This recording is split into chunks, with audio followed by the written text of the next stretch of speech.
Essa noite, mais uma noite de estudo, uma noite de reflexão, a gente traz para vocês, ou seja, para todos nós, né? Todos estamos aqui encarnados como desencarnados, mais uma mensagem, mais uma parábola do Divino Mestre.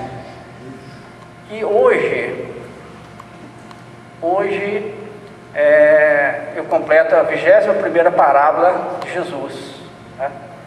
E também quero fazer um agradecimento especial, porque também estou fazendo nessa noite, nessa reflexão, minha 100ª reflexão. Então consegui chegar aqui, né, com 100 reflexões. Hoje será a 100ª reflexão que eu trago aqui para casa, né, com a aquiescência da administração, né, da diretoria da casa, que me deu tantas oportunidades de trazer um pouquinho daquilo que eu sei, né?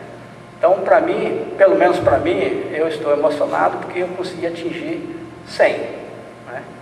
E eu espero continuar e igual o Chico escrevendo seus livros, né? Fez 30, aí depois Emmanuel, não, vamos fazer mais 30, vamos escrever mais 30, depois, vamos escrever mais 60, né? Bom, eu atingi 100, quiçá eu consiga atingir mais 100, mas a pretensão é grande, então vamos trabalhar para isso, né? Vamos ser merecedores, né, para isso. Então, obrigado a todos vocês e a direção da casa, né, que dá essas oportunidades.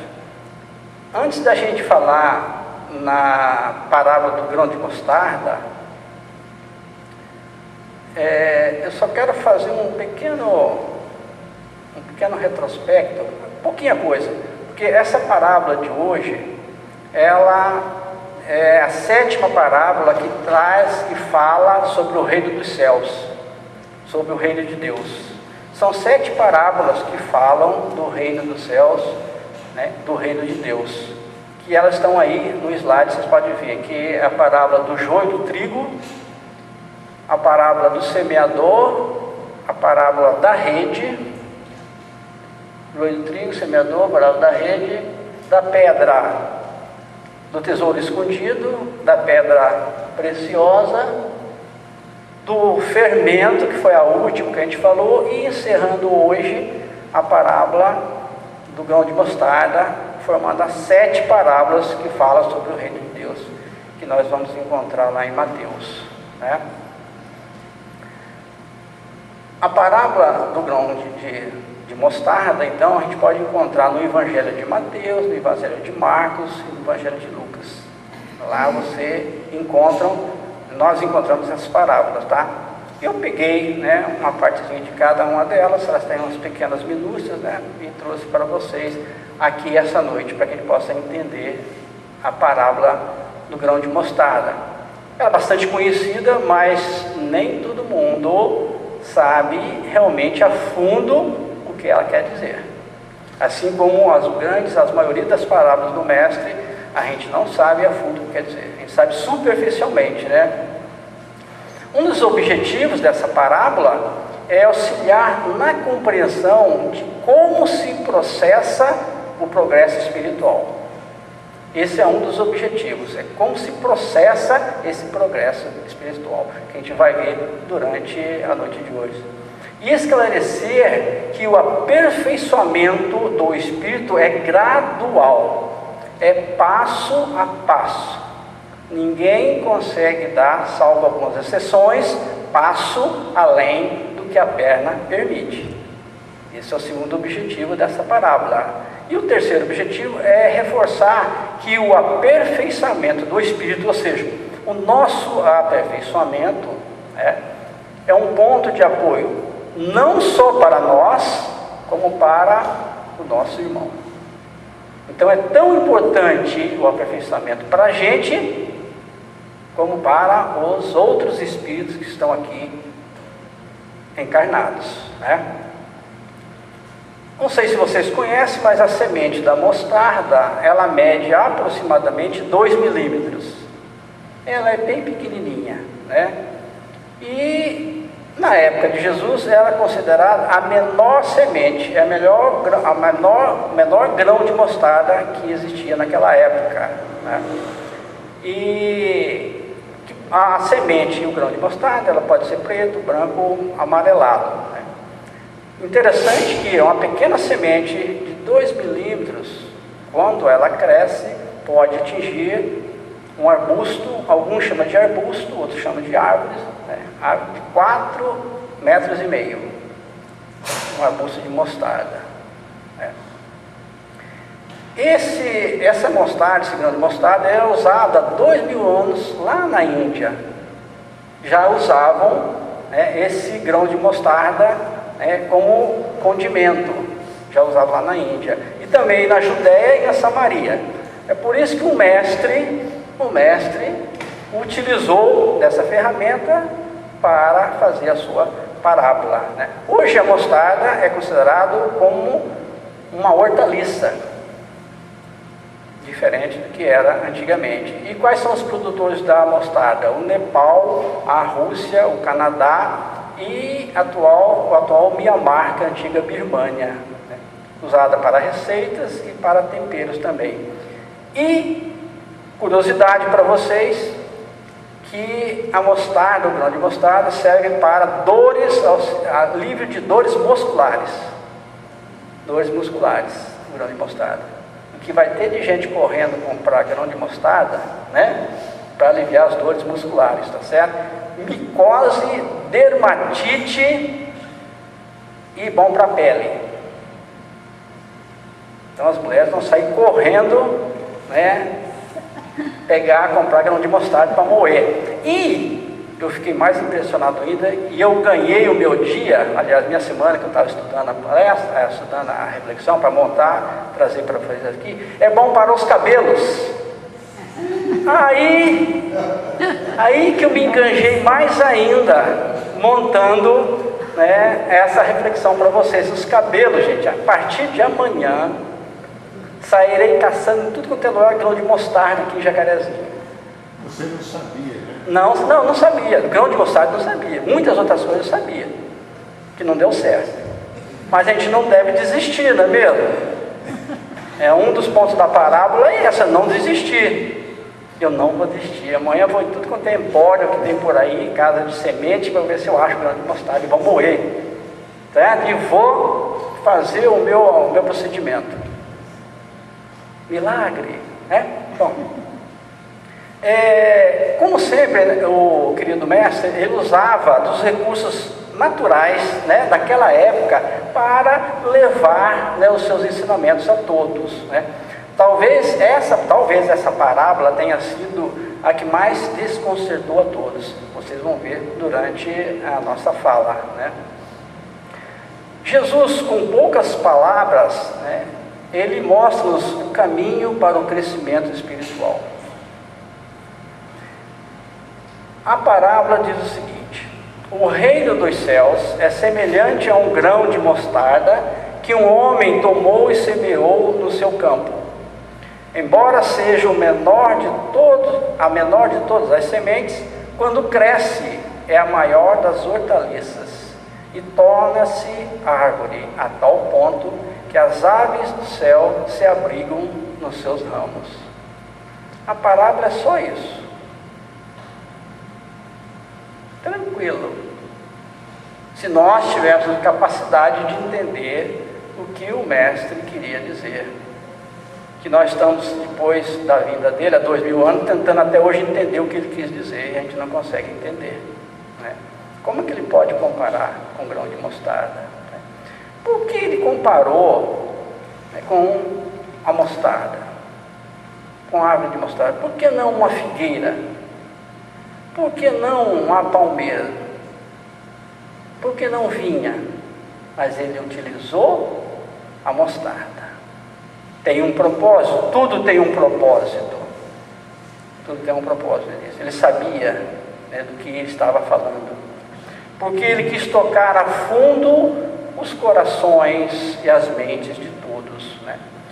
Os palestinos naquela época esperavam que o mestre falasse do reino de Deus, do reino dos céus, como algo grande, potentoso, poderoso. Foi uma decepção, que quando ele começou a falar do pequenino grão de mostarda, eles ficaram decepcionados naquela época. No entanto, ele comparou o reino de Deus, ou o reino dos céus, como algo pequenino, como algo frágil, como algo insignificante. Que coisa interessante isso, né? Como poderia o Mestre Jesus comparar o reino de Deus como algo tão pequeno? Porém, o que o Mestre queria fazer? Queria fazer com que eles pensassem, assim como a doutrina espírita faz com que nós pensemos. Toda vez que a gente faz o estudo, né, os grupos nossos de estudo aqui, quando a gente lê o livro dos Espíritos, lê o livro dos médiuns, quando a gente lê o Evangelho segundo o Espiritismo, né, vem as mensagens para que nós possamos refletir. Nada é imposto na doutrina espírita. Simplesmente a mensagem vem com explicações, elas são ou não assimiladas por nós, de acordo com o nosso grau de entendimento, não é? Então Jesus levando o povo a pensar, o que acontecia embaixo do solo, né? Mas o reino dos céus, ou o reino de Deus, é tudo que está acima, tudo que está abaixo, tudo que está à direita, tudo que está à esquerda, tudo que está dentro de nós, tudo que está fora de nós. É todo visível, que vocês conseguem ver, e tudo que está invisível. Esse é o reino de Deus. Esse é o universo que Jesus falava. Para quem o vê da terra, com os olhos da carne, sem o aprofundamento devido, acha tudo isso insignificante. É o que geralmente a gente acha, né? É muito significante isso, essa comparação, né? Depois que estudamos, assim como depois que se planta, nossa inteligência se dilata. Da mesma forma que o grão de mostarda germina. O conhecimento do reino de Deus dentro de nós, pois ele está dentro de nós, cresce como a mostarda. A sementinha pequena até uma árvore de 4,5 metros. Isso é o que deve crescer dentro de nós, tornando-se como se fosse uma árvore. O grão de mostarda tem um efeito interessante, é um efeito revulsivo. Que efeito é esse? Esse efeito revulsivo é o efeito de transformação. Ela se transforma, esse efeito de transformar o grão da mostarda em uma árvore. Mas para que isso aconteça, é preciso o quê? Fertilizar a terra.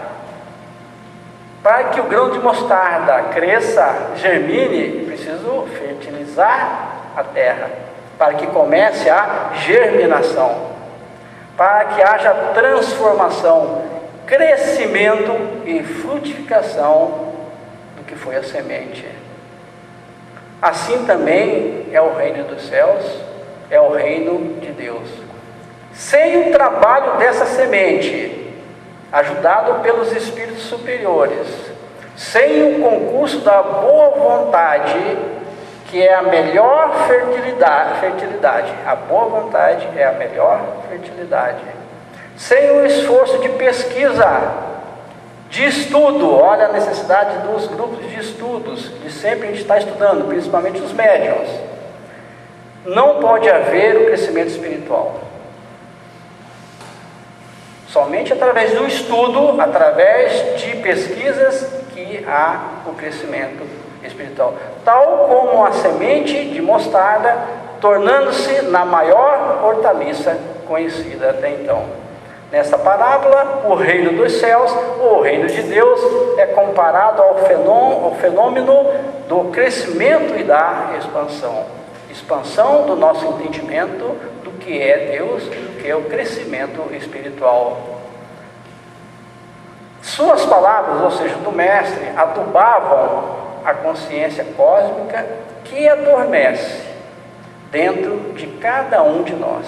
dentro de você, dentro de mim.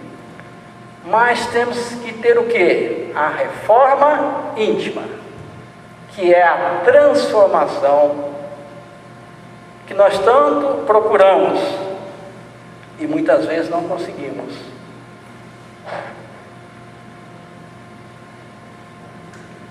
Temos então que adubar a semente. E o que é adubar a semente? Semente ao próximo. Renúncia, indulgência, caridade. E o que é renúncia? É o sacrifício voluntário, até das necessidades básicas, além de nossos interesses pessoais, em prol de algo ou de alguém. Isso é renúncia. Mas precisamos disso para adubar a semente. E indulgência, que temos que ter, é tolerância, clemência, misericórdia. E remover do solo. O que nós precisamos remover do solo para que a semente germine? Orgulho, egoísmo, ciúme, discriminação, vaidade, violência, todos os desejos impuros. Temos que drenar. Então você está vendo que não é fácil, né? É por isso que a gente fica, como diz o outro, patinando e a gente não sai do lugar. Só então, depois desse dreno, é que as aves do céu se abrigam nos seus ramos. Isto é, os benfeitores espirituais se aproximarão. Porque os benfeitores espirituais não aproximam de nós se nós tivermos toda essa carga negativa. Só estarão conosco, nos orientando, se nós estivermos drenando essas cargas negativas. As aves do céu da parábola, as aves do céu, ela vem, pousa na árvore, mas isso só acontece quando esses benfeitores só vêm até nós, quando nós tivermos drenado esses sentimentos, né? Também se aproximarão de todas as criaturas, encarnadas ou desencarnadas, que precisam de ajuda e refrigério para as almas. Todos nós precisamos de ajuda e refrigério para as nossas almas. Assim, as aves buscam o repouso na árvore.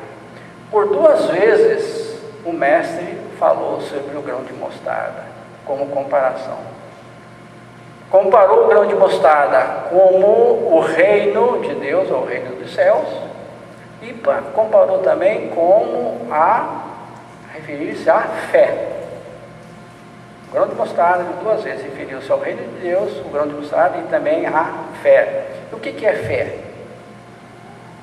É acreditar naquilo que você não vê e ver naquilo que você não acredita. Se tiverdes fé como um grão de mostarda, direis a este monte: passa daqui para colar, e ele passará. Nada vos será impossível. Logicamente, é o sentido figurado, né? Porque ninguém vai conseguir ficar sentado aqui assim, com a mente, sabe?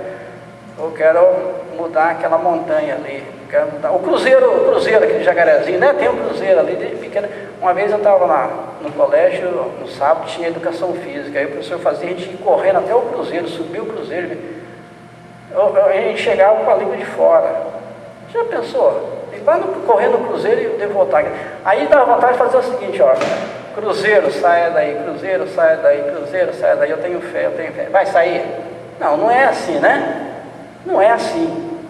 Como diz a parábola ipsilíteris, né? Como diz a frase: direis esse monte, passa daqui para lá e ele sairá. São através de nossas ações é que conseguiremos fazer isso. Mudar aquilo que está ruim dentro de nós, todos aqueles sentimentos perniciosos que a gente acabou de falar agora, e trocá-los por outros sentimentos, né, de amor. Só isso que é mover a montanha, né? E André Luiz, no nosso lar, traz a seguinte mensagem: olha, nada enganará o princípio de sequência imperante nas leis evolutivas. Ninguém consegue tapear enganar o princípio de sequência, que é a lei da natureza. Alguém já pegou uma sementinha que está na hora de plantar, planta a sementinha e daqui uma semana, 15 dias, já tem uma árvore? Tem? A sementinha já passa para uma árvore? 2, 3 semanas passa da sementinha para uma árvore? Porque tem o quê? O princípio de sequência. Tudo na natureza tem princípio de sequência. Para que eu possa terminar a minha reflexão de hoje, eu tenho que começar. E começando, eu tenho que desenvolver a reflexão de hoje, não é? Para vocês irem embora, vocês têm que ter vindo para cá. Não tem como pular, é a lei. É a lei universal. Isso que André Luiz no livro chama, ninguém engana o princípio de sequência. Gente, ninguém daqui ou fora daqui vai enganar o princípio de sequência. Tem que passar pelo princípio, né? O princípio evolutivo, o que é o princípio evolutivo, né? É o nascer, crescer, reproduzir, morrer. Outono, inverno, primavera, verão. Alguém já viu passar do inverno para o verão? No Polo Norte, Polo Sul, é inverno direto, né? É diferente, né? É outra coisa, certo? Não vamos pegar por aí. A gente fala assim, o cara está falando besteira lá, né? Mas estão falando geograficamente posicionado, certo, gente? Então, o local que tem as 4 estações definidas, todas elas passarão. E na sequência, isso que é o princípio de sequência, que André Luiz nos fala, né? Então, tudo passa nesse princípio de sequência. Ou seja, circunstâncias ocorrem no devido tempo e de acordo com o merecimento de cada um. Não adianta chorar. Linda parábola que mostra a aparente pequenez da grandeza do Espírito. Aparentemente, o Espírito é pequeno, mas na realidade, o Espírito é muito grande e tem uma capacidade muito grande. A aparente impotência da onipotência espiritual, quase sempre cobertas pelas ilusórias grandezas das coisas materiais, porque as coisas materiais nos trazem ilusão, fazendo com que elas sejam maiores do que as espirituais.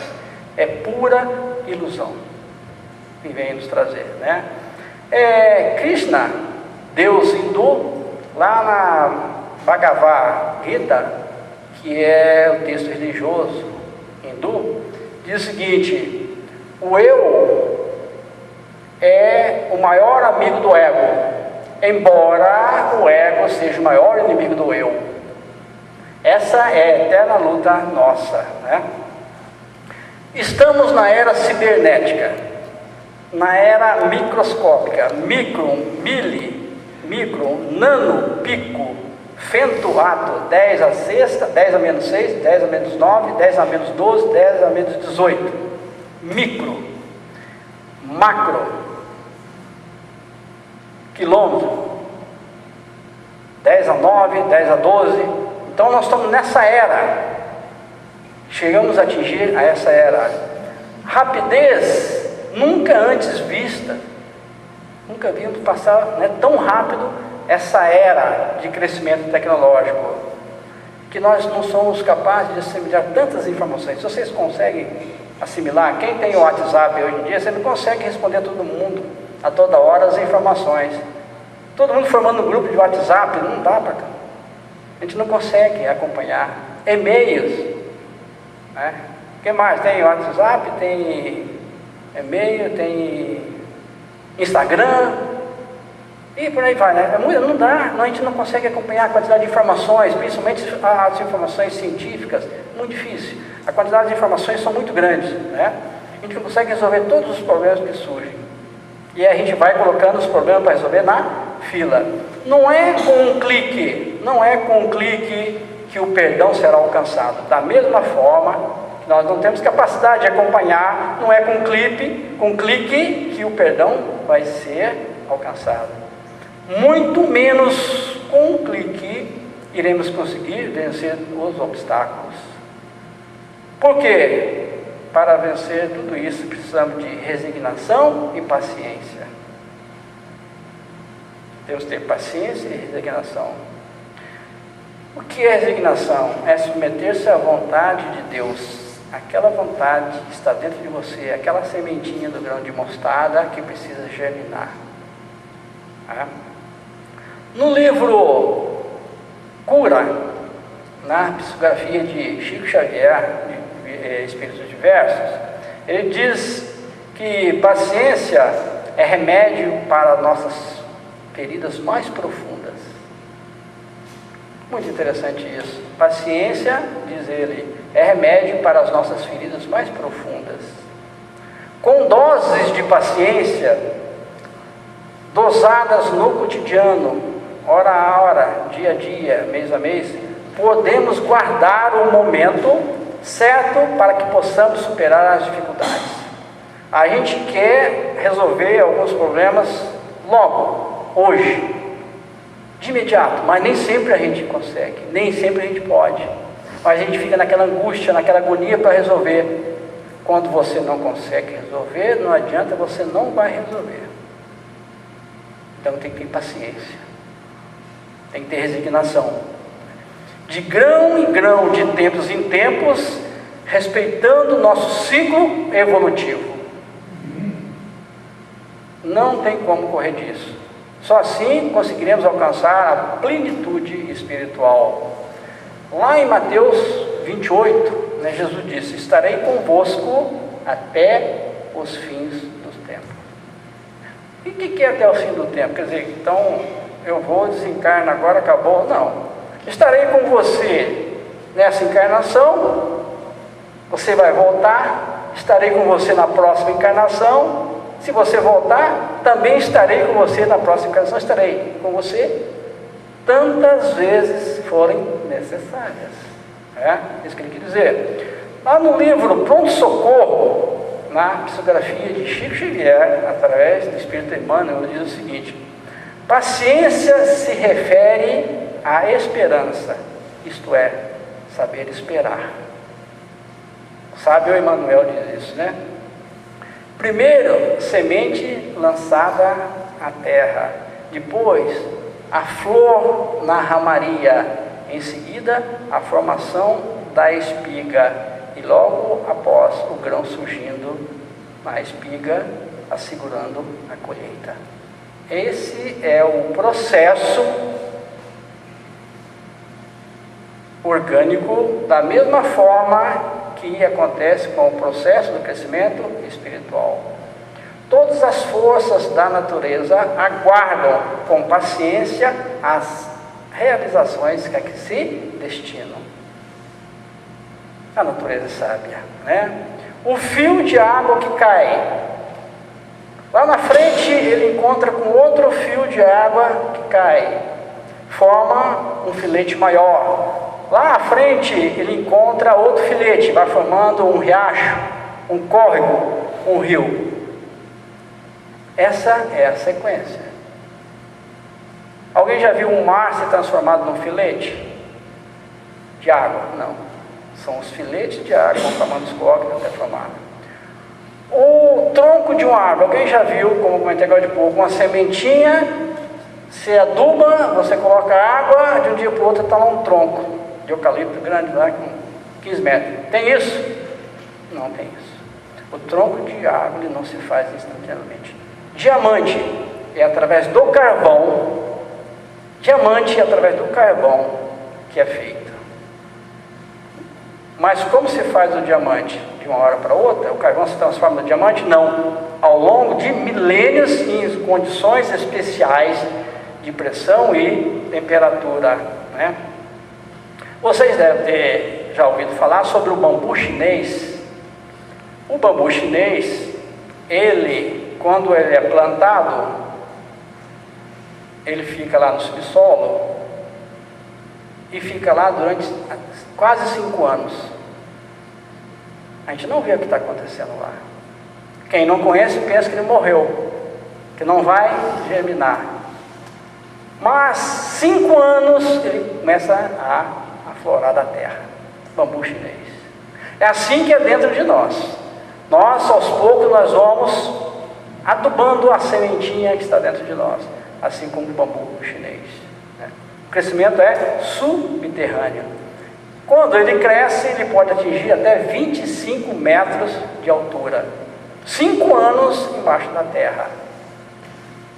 Você sonha com a felicidade? Todos vocês sonham com a felicidade? Pensa em conquistar o saber superior? Você quer saber mais?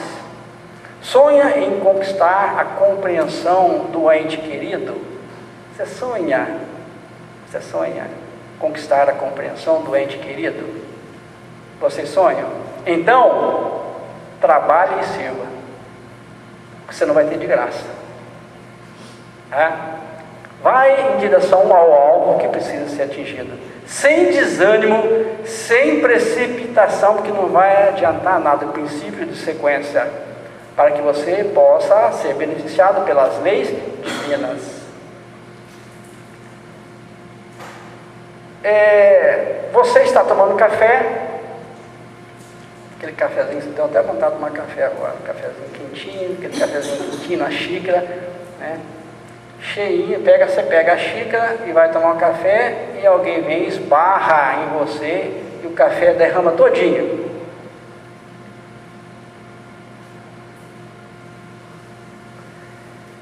Por que você derramou o café?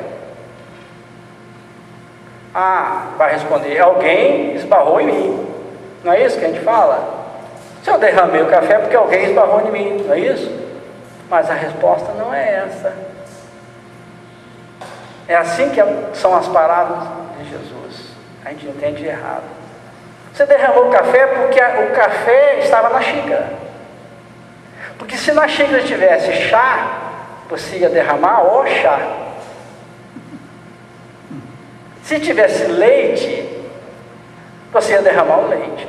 Então você derramou não é porque alguém esbarrou em você, você derramou porque estava cheio de alguma coisa. Não é isso? Porque o café estava na xícara. Então, quando a vida chega até você, ou até mim, quando a vida chega até você e balança você, isso vai acontecer com certeza a todo momento. Quando algo vem nos chacoalhar, nos sacudir, seja o que for que esteja dentro de você, vai sair. Sai ou não sai? Toda vez que a vida lhe traz um tropeço, algo sai de dentro de você. Então temos que responder, temos que perguntar a nós mesmos: o que está dentro da minha xícara? O que está dentro da sua xícara? Porque o que está dentro da sua xícara é o que você vai derramar. Quando a vida está difícil, o que derrama? Alegria, gratidão, amor, humildade. Ou fúria, amargura, palavras e ações duras. É você que escolhe. Ou uma coisa ou outra. É o que está dentro da sua xícara, né? Vamos nos esforçar a encher a xícara com gratidão, perdão, amizade, carinho, palavras positivas, palavras de apoio, bondade, gentileza e amor. O que está dentro da sua xícara?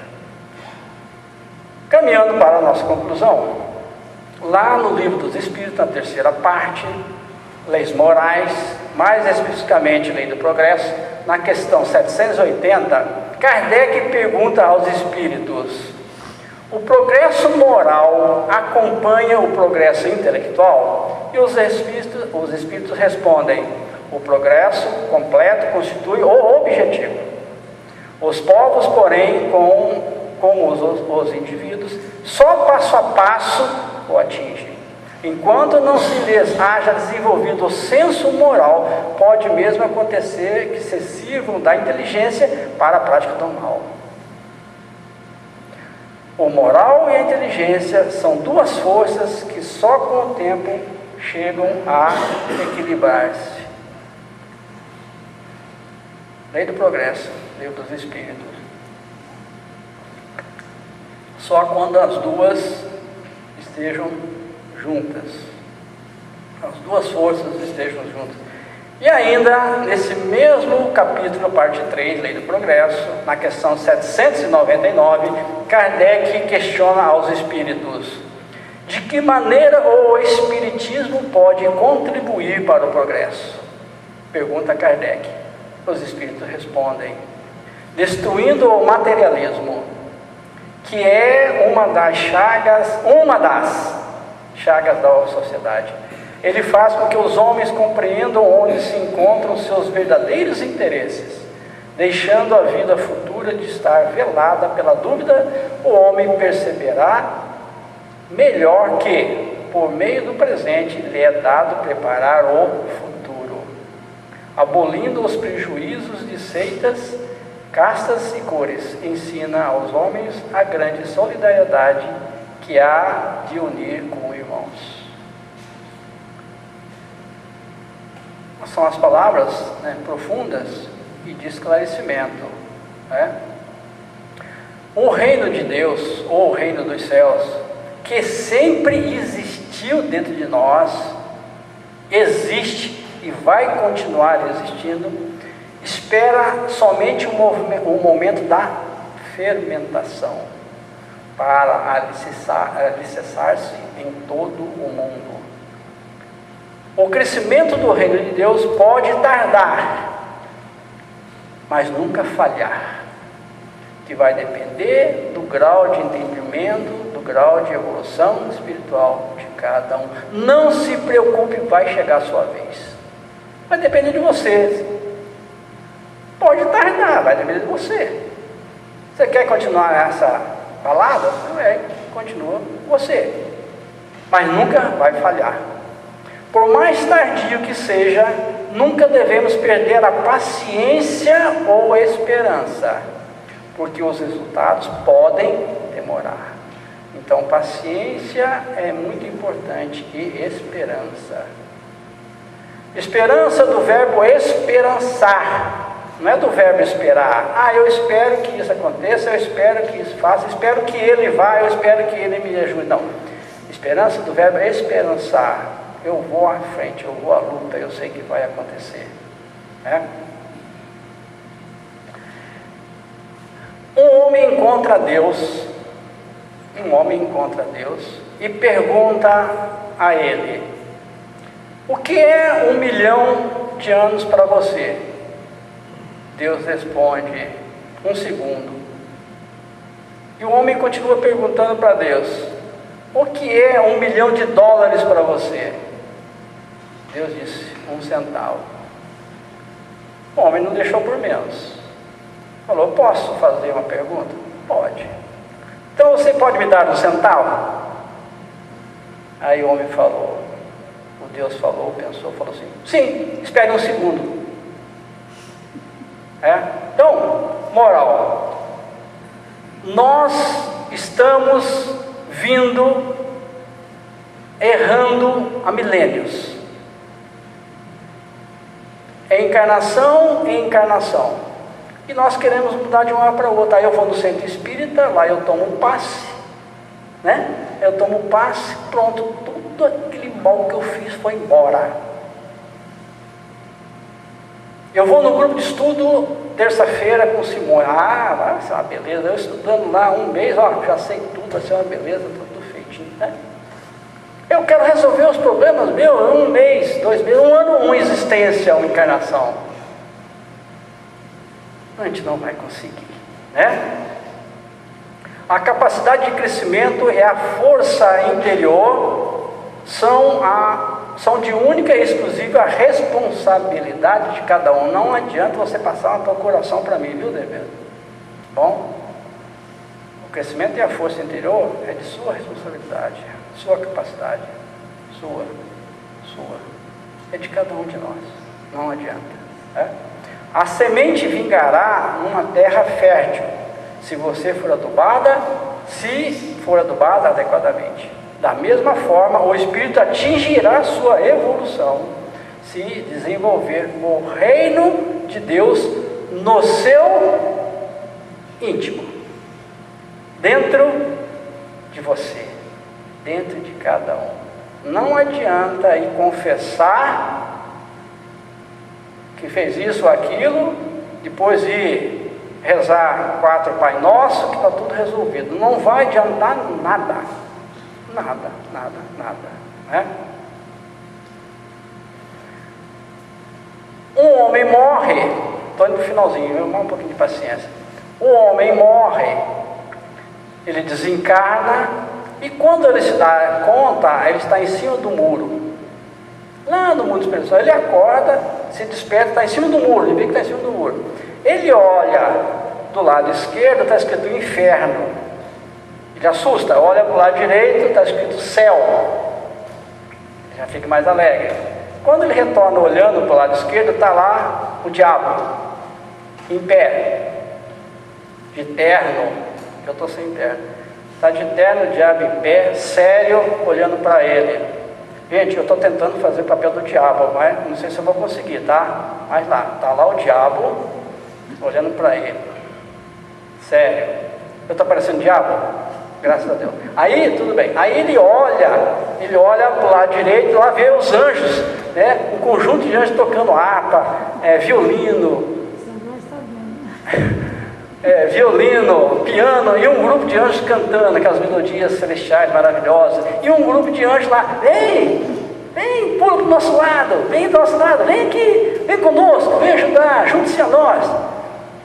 E olha para o outro lado, está lá o diabo, olhando para ele, sério, sem terno, sem sorrir. Ele olha para lá, está os anjos lá de novo cantando, chamando, venha para nós. Aí um observador que viu tudo isso aí, fala, tem algo errado. Como é que pode? O diabo não está fazendo nada, cara. O diabo quer parado lá, só lá. Aí o observador chega e fala assim, fala para o diabo assim, você não vai fazer nada? Os anjos lá todos chamando ele lá, e você parado, quieto ali, quietinho, né? Por que você não traz eles para o seu lado? Aí o diabo fala assim, meu amigo, é em cima do muro, já é o meu lado. Espero que vocês tenham entendido. Não precisa rir, é para compreender. Ou seja, se você não fizer nada, você não está tendo crescimento nenhum. Não só basta você fazer o mal para você estar do lado do mal, como diz, né, assim, pejorativo, o inferno, na verdade, a gente sabe que não existe, né, ou seja, que você não tenha crescimento espiritual nenhum, né, mas você parado, sem fazer nada, você também está inócuo, inoperante, você não tem crescimento espiritual nenhum. Você precisa fazer algo para você, olha o objetivo da parábola lá no início, para você e para o próximo. Se você estiver no muro, você está do lado do diabo.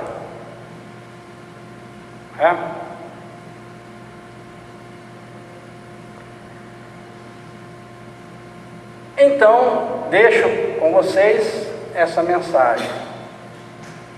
Na vida não há prêmios, nem castigos, somente consequências. Você colhe o que planta, você escolhe. Vou repetir: na vida não há prêmios nem castigos, somente consequências. Você colhe o que planta. Você escolhe, eu escolho. É de minha prerrogativa, é de nossa prerrogativa. Okay? Então era isso, obrigado, muito paz a todos.